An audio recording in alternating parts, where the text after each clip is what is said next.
Hello and welcome to the Non-Essential Podcast. I'm Steve Gibson. I'm Ben Matlock. I had to think about the name of the show because we skipped a week and it's like, whoa, what are we, where are we at, what are we? Yeah, I'm totally rough. I couldn't even do the countdown right. It was like 1, 2, 3. That's the remix version of this episode.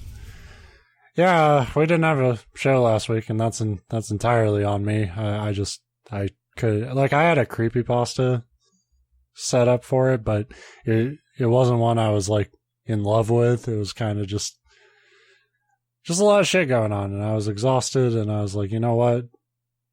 I quit, and then I thought, you know what? That's a little too drastic. Why don't I just take a week off? I'll make you regret that this week. Like, yeah. Damn it, I should have quit.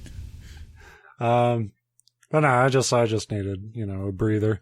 And it gave me time to put together an actual topic that maybe it's good. I don't actually remember. Hopefully. Ben from 2 days ago put up some good notes. I don't even remember what the fuck it's about. So yeah, if you've never listened to the show before, it's just me and Steve tell each other stories, and there's really no rules to that. I can't wait till you start reading this and realize it's just your grocery list. You're like, oh shit. Oh wait, this is my autobiography where nothing happened for 28 years. So, William Millier. We should just give up now. I fucked up his name in the first line, so fuck it. Game over. Yeah. And it's not like I made it harder on myself. His last name's Miller. So I turned Millier. Yeah, I thought it was like a Milner or something like that.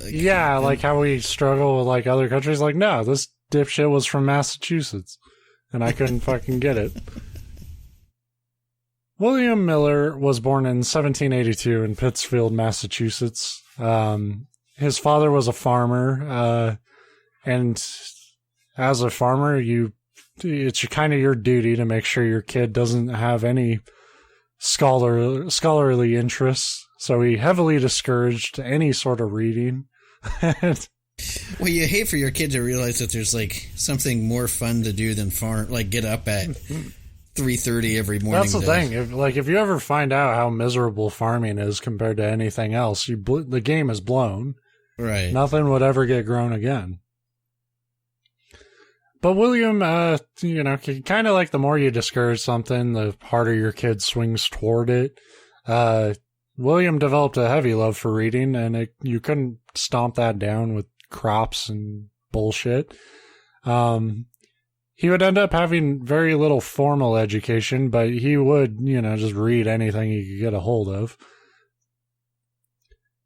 So, when he was 21, he would marry a woman named Lucy Smith, who was well connected to the movers and shakers of her hometown in Pulteney, Vermont, which I don't know much about Pulteney, Vermont, but I feel like I could take one step there and be just as well connected to any moving and shaking that could occur. That's where being a moving and shaker literally means that you can move and shake. Yeah. Well, I just feel like it wouldn't be hard to the mayor probably doesn't have much going on. He would probably talk to you. Shut up, Kat. We're telling the stories. So with Lucy's help, he won the position of constable and deputy sheriff and was expected to rise up to the office of high sheriff at some point. But as the War of 1812 began to loom, he decided to join the fight in 1810. He was inspired by his father's service in the Revolutionary War and joined Vermont's militia, later advancing to the actual army. So the bulk of his work with the army was simply recruiting people, but he did fight in the 1814 Battle of Plattsburgh, and all these names of all these towns and shit feel so fucking made up. As I was writing, I was Plattsburgh, Pulteney, Pittsfield. It's Plattsburgh sounds like some kind of lame insult if you're talking about Pittsburgh. You'd be more Plattsburgh. Yeah, pretty much. And that's funny because Pittsburgh also sounds like a mocking insult name for another city. So he fought in that battle, which was kind of the capstone of the War of 1812.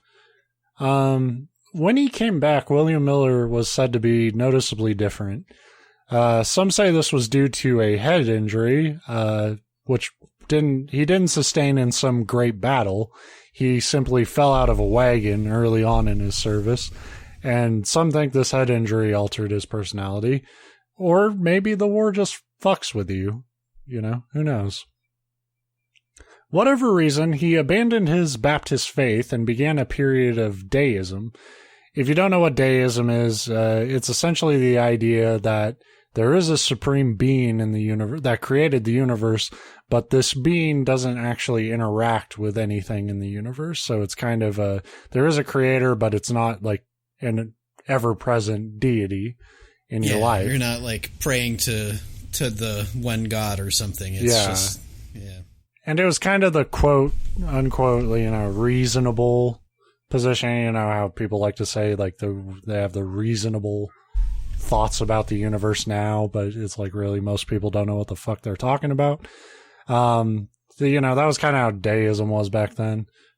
And that loss of faith lasted maybe a month. Like to the point where I don't even know why anybody mentions it along with his story beyond it being like a momentary doubt. But for that 1 month, he was that insufferable guy that would only talk about his new religion, argue a religion with people. True YouTube religious debate form, Miller flipped back hard in favor of the Bible, like basically right away. In 1814, he moved to Lowhampton, New York, and set up a farm with Lucy. And then, maybe just as a response to people giving him shit for being a deist for, a day, Miller decided he must master the Bible, like it was kung fu or some shit. He spent hours reading and researching the Bible, and particularly became obsessed with knowing when and how Jesus Christ would return. He believed the Bible had all the answers if he could decode, just search through it and decode it. If you don't, how much people may know about Christianity or may not know about it, the idea was, Jesus Christ's return marked the end of the world. As we know, that's when, the faithful would ascend and shit like that. I mean, it's Judgment Day, the apocalypse. Yeah, there's different interpretations of it. Some are more fire and brimstone than other people have, where it's, this glorious event. Other people's fucking demons are going to shoot out and fuck everything up. And for some people, that is also a glorious event, depending on what circles you roll around in. True. But nobody goes looking for the answer to when is the world going to end if they're not secretly hoping it happens in their lifetime. Right. And William Miller began to feel like he had his answer to all this by 1822. But if you just go around shouting at people when the world's going to end, the public's going to just call you a nut job, and any chance of building up a following would be dead before he could ever get started. So he kept his theories and thoughts close to the chest and continued to quietly build up his following as a minister while also sort of just running his humble little farm. But he continued to refine his ideas over this period, and I say refine, but really he would just examine his dreams, which is how you always find truth in anything, I guess.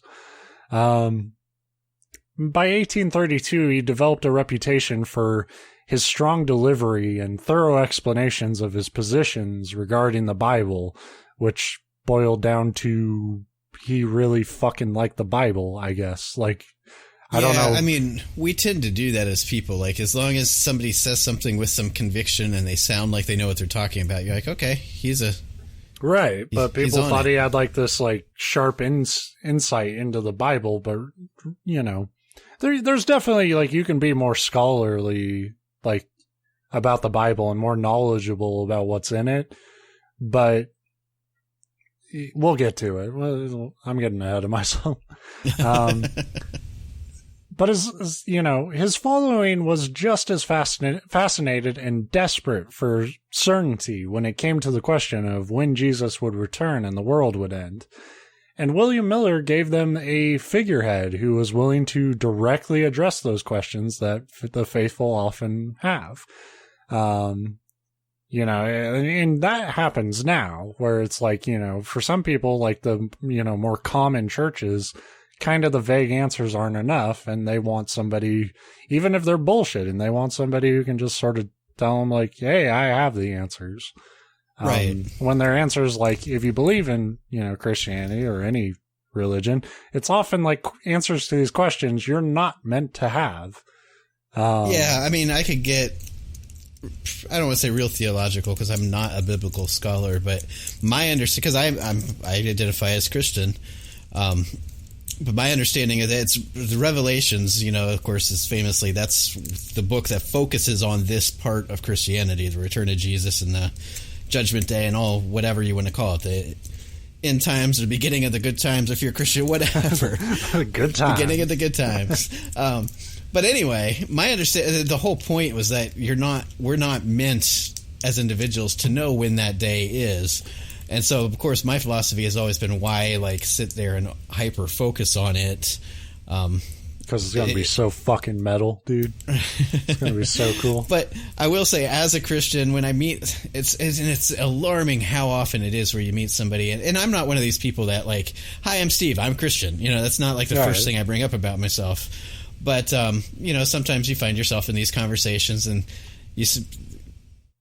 other Christians are a lot of times very quick to bring it up. And you're like, oh, yeah, I'm Christian too. They're like, yeah. And so that Judgment Day is upon us. And it's like, oh, crap. What's funny is, I'm not religious. But when people, if somebody said that to me, I'd be like, oh, I know. I hear you, man. Yeah, well, I find myself just kind of the nod that's makes them feel like you're agreeing with them, but not really. But I'm just not going to argue. The more I'm nodding to shut this conversation down. Exactly. Yeah. But that's one of my biggest red flags is somebody that you meet somebody that says, oh, I'm Christian. Did you know that Judgment Day is happening right now? It's like, uh-oh. I mean, and again, not religious, but I would agree with that. I think the end of the world has been coming for billions of years.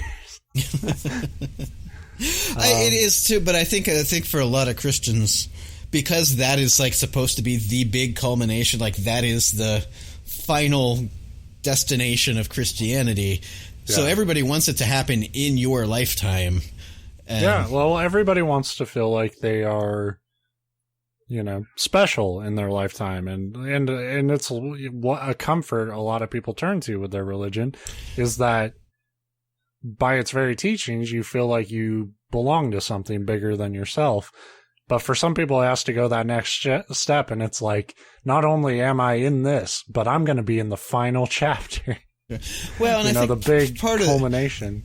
I think a lot of that also has to do with, if you're Christian and you believe it to the last breath you take, there's never that confirmation that I was right. You die and you hope you were right, but you can't come back and be like, yes, I was right. Yeah, but if you happen to be alive when the apocalypse happens, then you get that, ha-ha. Yeah, there's going to be a lot of, there's a lot of people who want to just be there for the I told you so moment, but a lot of people like me where it'd be like, look, Vegas odds, you didn't bet on it, so. I don't even necessarily think I told you so, although I guarantee there's a lot of them that want that moment. But I think it's more just that self-confirmation because there always is that doubt, am I right? Yeah. But anyway. And that's, that's the crux of a lot of, religious debates of, well, what if you're right? What if you're wrong? And it's like, as long as you're not hurting anybody, who really gives a shit? Which is annoying because that is literally the core of basically every religion, and yet we can't follow it. Right. But anyway, so the whole point of all of this is it's very easy for somebody to become, like you said, that figurehead, that these people that desperately want something so much, a finality, an answer, a concrete thing, and So I will say this, like this seems like it's setting up like kind of a cult story, but kind of breaking the trend of the show. William Miller is not, at least my read on him, isn't that he's some awful manipulative person. If he was dangerous in any way, it was more incidental. But anyway, so like I said, he was somebody who was giving people direct answers to questions that everyone kind of has in their spirituality. And he started developing a pretty big following, and this was when he made the jump to preacher full-time. And as he began to engage with people more and more, his own religious movement, Millerism, was born. Miller would lecture around Vermont, New York initially, and eventually kind of all over Massachusetts, New Hampshire, Maine, and Connecticut. A well-known Boston Baptist minister, Josh V. Himes, began to publish a newspaper centered around Miller's teachings. So Millerism wasn't like just spreading unopposed throughout America. Local ministers often would challenge William, and sometimes William, I guess, just wasn't feeling it, and his speeches went to shit, and people would start throwing eggs at him. But most of the time, he had a supportive crowd. But Cat, shut up. Jesus Christ. I'm creating art. Shut up. God damn. And the more you talk to him, the more he meows. By 1843, his following was estimated to be around 50,000 people, but could have been up to 100,000 people, depending on who you asked. And all these people are following this confident, vehement Bible researcher who they believe had decoded when their world was going to end. And it was around this point that people started wanting a firm date. Now, one thing I will give William Miller is he certainly tried to show his work. But like with any doomsday theory, there's a tendency to overload you with information to kind of muddy the fact that the guy was like really just making a million assumptions for what that information actually represents in order to manufacture a prediction. Yeah, like probably pretty much every, anybody that's like that was how it was with like the Mayan calendar, and it's like they'll throw you pages upon pages of information at you, but in like the first paragraph you have to like agree that something is a certain thing, and it's like that's not what that is. So my favorite, just to continue to sidetrack this, so that today's episode, it's a shorter topic, so pad this out, please. But one of my favorite Simpsons references, and it's kind of from a way past the prime of like the good Simpsons, but there was an episode where it was like one of these like looks into the future where Lisa became the president of the United States, and one of the like minor side stories is the whole time, she's living in the White House, but so's Homer and Marge. And like Homer's going around looking for Lincoln's lost gold and just like digging up holes like everywhere. But anyway, at one point she points out like he supposedly has this treasure map, but it doesn't say where to start from. And she points out how pointless it is to pick an arbitrary spot to start from, because then the whole map doesn't mean anything. And it's, I forget the exact like quote, but that's basically this stuff. It's like, yeah, you can connect the dots and it all leads to the end, but you have to make, like you said, this giant assumption at the beginning that, or just a million assumptions along the way. But Miller was like convinced that like all the information, like he wasn't using outsider things. He believed all that information that you needed was in the Bible itself. And it was just a matter of like combining it and interpreting it right. But it, like I said, it's an assumption. So with all his information about how 2300 symbolic days represented 2300 actual years, and when those years actually started their countdown, and a bunch of shit for when Jerusalem officially was restored, like, he came to what must have been an irrefutable conclusion that Jesus would come back sometime that year. Just like by chance, too. Like, yeah. Wow. How fortunate. When asked what would happen if 1843 came and went without such an incident, Miller was prompt in his reply. He said, I shall be a poor, miserable, despised creature, and ought to be. So, you know, I was going to say, I can guess how he died then. Yeah. Poor, miserable, and despised. Oh. Yeah.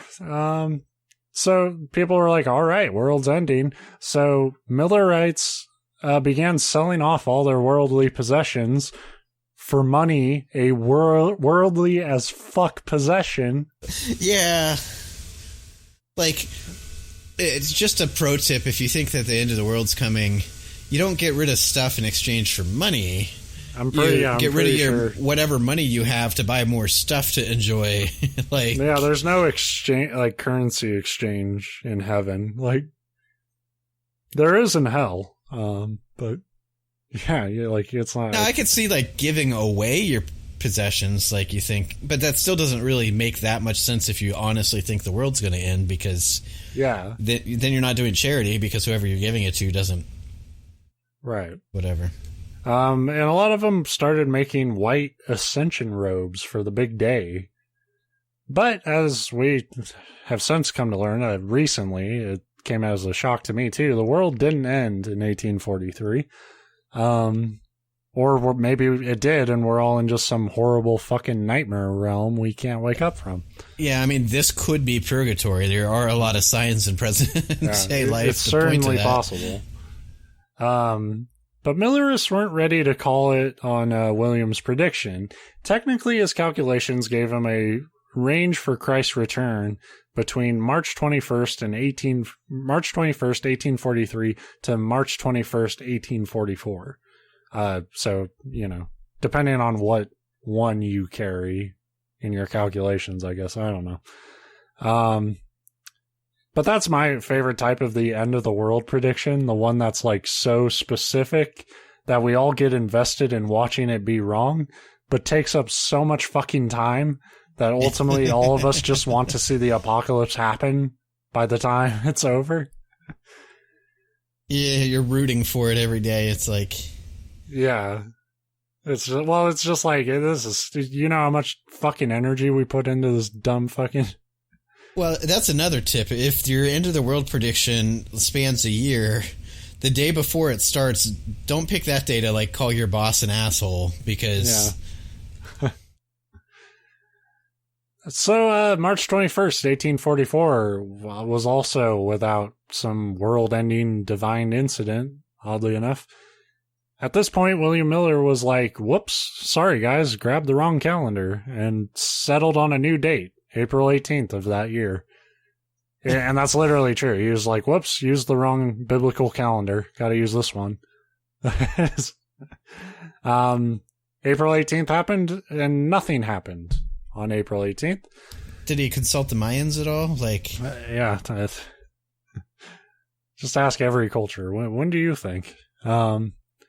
At this point, his partner, Josh Himes, even had to publish an admission that they were mistaken about the time of this prophetic event. Miller published a letter to Second Advent believers stating, I confess my error and acknowledge my disappointment, yet I still believe that the day of the Lord is near, even at the door. But goddamn it had to be some date in 1844, right? Certainly their calculations couldn't be that wrong. You know, fucking something had to happen this year, and why not on, you know, and then I imagine they just randomly flip through a calendar. October 22nd. That one's not good for me. I've got family visiting. Pick a different. So they said October 22nd, and that day was dubbed by Millerites the Great Disappointment. And really began the downfall of that particular religious movement in its... I like that they gave him 3 chances, though. Yeah, it was pretty nice of them. Pretty understanding to waste a year and a half of your life fixating on a day that wasn't going to come. a lot of followers continue to cling to this just delusion that the end was inevitable, but and it actually got kind of fucked up. Like a lot of people ended up, like a lot of Millerites ended up in insane asylums because they were just, you couldn't talk them out of it.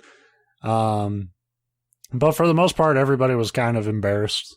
And William Miller wrote of the frequent mockery he and his followers received after this prediction failed to happen, saying, some are taunting, inquiring, "Have you not gone up?" Even little children in the streets are shouting continually to passersby. That's the worst. "Have you a ticket to go up?" Yeah, as an adult, what do you say to a kid? It's like... Yeah, a kid fucking comes up to you like, "Little bitch boy trying to go to heaven." It's like, fuck, what do I do? I gotta kick his ass, but I'll be in so much trouble. After the Great Disappointment, William continued to lecture, but his popularity obviously waned. His following began to split off and get absorbed in other schools of religious thought, but he never made any claims to the previously Millerite churches. He kind of gracefully let them go. And he accepted his mockery and ridicule. Like you have to know, if you make a claim like that, you're going to get shit on probably for the rest of your life about it.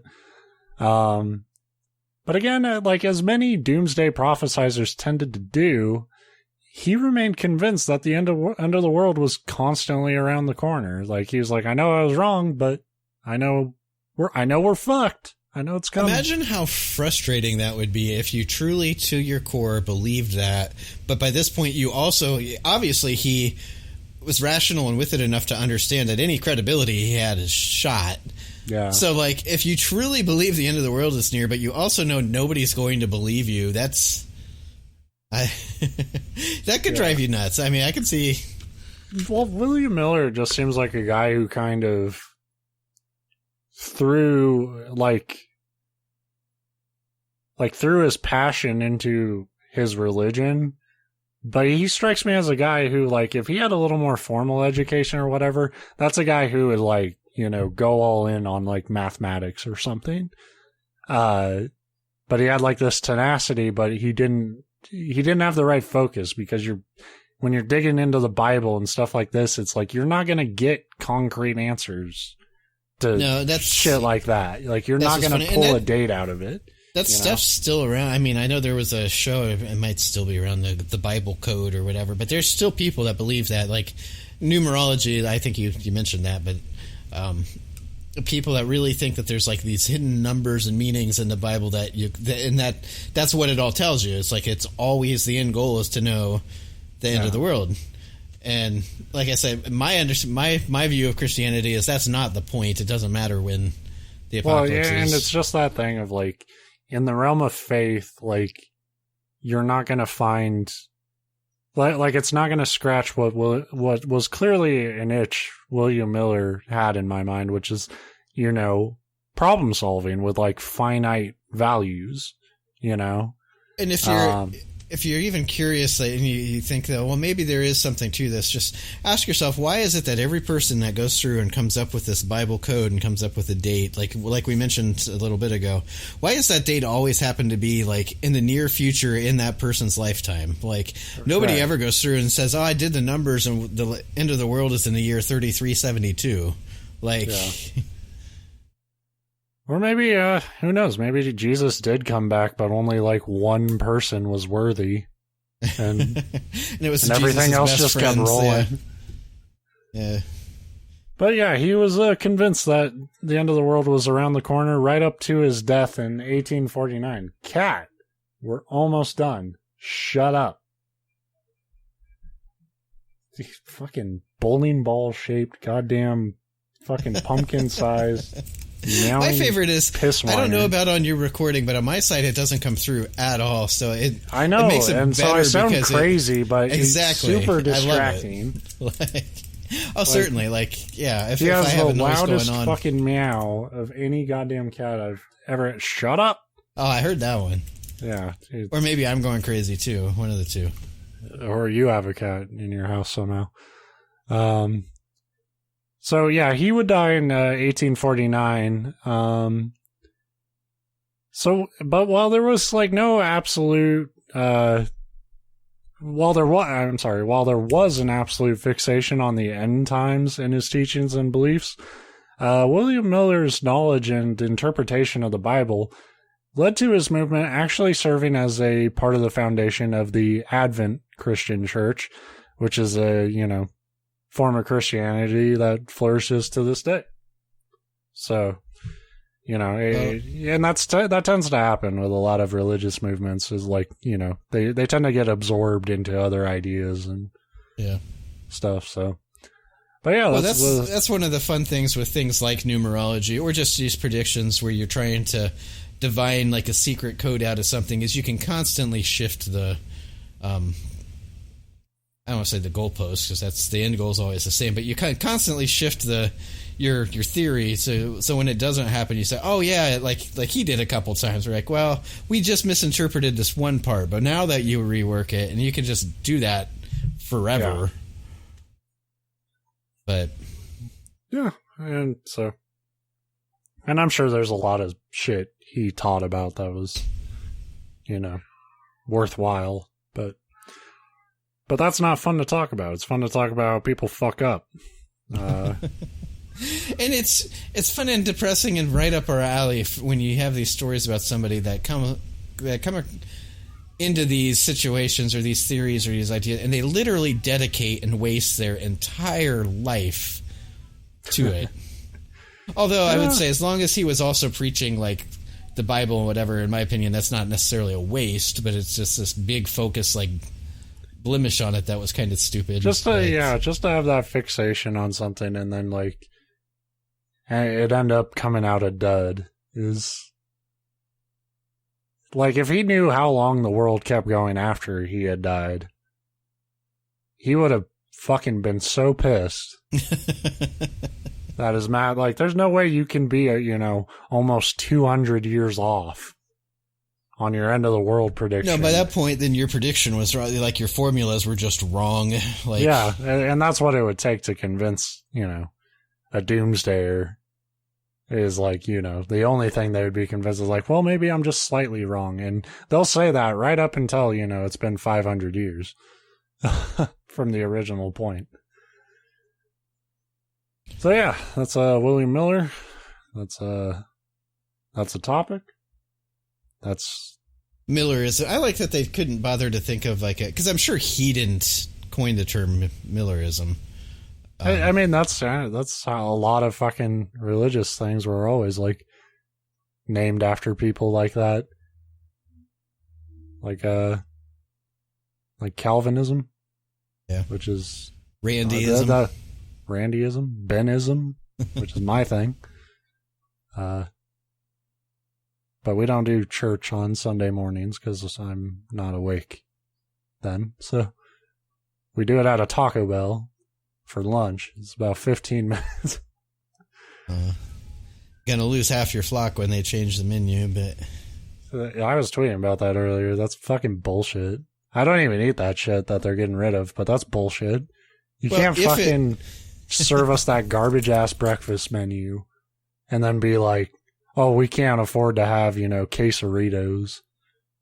The thing I saw, and everybody's probably, the three people that made it to the end of our show were like, what are you talking? If you didn't see it, Taco Bell announced some massive changes to their menu, and massive's maybe overselling it, but they're getting rid of a whole bunch of things. And what I saw as their rationale was to help speed up the service times, which if that's true, that's great, because I don't know about any of yours out there, but you cannot get through the drive-thru at ours in under an hour. It is ridiculous.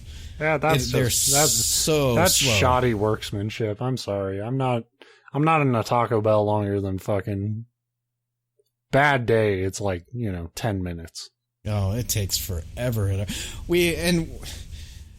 I remember one time in particular, we stopped on the way back from a crew game that ran extra long, so it was like midnight granted it was a Saturday, but there was like 4 cars ahead of us, and it took 45 minutes to get through the line.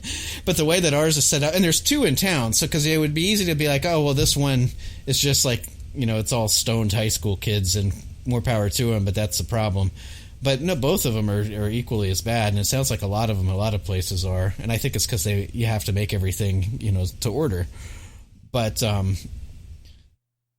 yeah, it just. Do you though? That's the thing. Like you don't. Like just Well, and the flip side of that is even if you do, if you ever get it, if you ever open up your gordita or whatever, you can tell they just like lobbed the meat onto it from across the room. Every time I get a cheesy gordita crunch, it's the best thing on the Taco Bell menu, in my opinion. But every time I open that thing up, I don't look at it like, fresh. Yeah, it looks like it's been there for 4 hours, and it's delicious. Like all the meat's on one end, all the cheese is on the other, and you're like, I don't care. I'm shoving this whole thing in my face anyway. Yeah, I know it wasn't made with love, so fuck it. But, yeah. Anyway. So, fuck you, Taco Bell. I guess that's what it comes down to. But don't get rid of the cheesy gordita crunch, otherwise I'll really be mad. Yeah, that's the thing. My initial reaction was like, everything that I order is on there, which was only half true. Literally, half the stuff I order was on the list. And then I too, am a big fan of the cheesy gordita crunch, and I like the Crunchwrap Supreme. Those, as far as I know, are staying, so... But it's fucked up, because, like, everything on Taco Bell... It's all made out of the same stuff. Yeah, it's like fucking 4 ingredients at most, and you're just trying to find different ways to place the tortilla, Tara pointed out, because one of the things they're getting rid of is anything with, like, the potato. They have, like, the potato burrito thing, which I love. I do like that. Yeah. But they just brought out a breakfast menu, so you'd think you'd keep the one item that actually is a breakfast food. But like I tweeted, I can eat a cheesy gordita crunch at any hour of the day, and depending on how much of a depression episode I'm having, I do eat one at a very random hour of the day. But I don't go to them for fucking breakfast food. Taco Bell is beyond like meal designations. It is like a step away from something you would serve in a feed bag. That's what I've noticed. White Castle has breakfast food too, and it's like White Castle is strictly you can only eat White Castle between the hours of like midnight and 4 a.m. You have to be at least a little drunk. Like the more drunk, the better. But like I can't imagine like on my way to work, it's like, oh, it's a nice sunny morning. I'm gonna get some White Castle for breakfast. Not to knock people's, fast food preferences. I know there are a lot of people who love White Castle, but that's one of those burgers where it's like, I can make a better fucking burger. Even like shit-faced hammered, I can make a better burger than a White Castle burger. Well, they almost don't count as burgers. Like it's... Yeah. I like them. I have got a lot of nostalgia for them because my grandpa, who lived in Florida when he was still alive, whenever he'd come up, he'd drive up. He wouldn't get to our house until like 11 o'clock at night, always in the middle of the week, so it's usually a school night. He'd come pulling up. It always pissed my mom off because he was just late to everything like that.